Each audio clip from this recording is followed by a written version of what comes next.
Si potrà uscire solo con guanti, mascherine e igienizzante e si potranno anche superare i 200 metri dalla propria abitazione, ma da soli e senza esagerare. Arriva la nuova ordinanza regionale per limitare la diffusione del coronavirus e il provvedimento contiene molte novità. Prima su tutte quelle relative all'attività all'aperto. L'attività motoria è individuale, occhio, è individuale e deve svolgersi in prossimità della propria abitazione.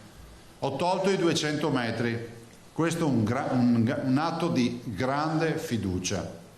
Io so che i veneti, e mi rivolgo ai ragazzi, sono assolutamente performanti. L'appello io lo faccio sempre ai giovani perché sono il nostro faro, sono davanti al convoglio, ci sono loro. Allora togliere i 200 metri vuol dire che 201 va bene, 202 va bene, 203, ma no 4 km, 5 km, cioè bisogna avere... La legge dice in prossimità della propria abitazione.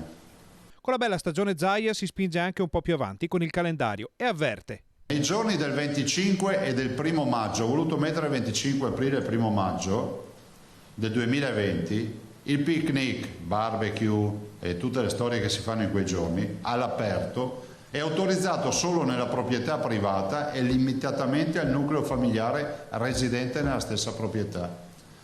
Tradotte in soldoni, non avventuratevi per favore ad organizzare barbecue, grigliate, per tradurla giustamente nel termine giusto, grigliate, feste o quant'altro, perché sono illegali.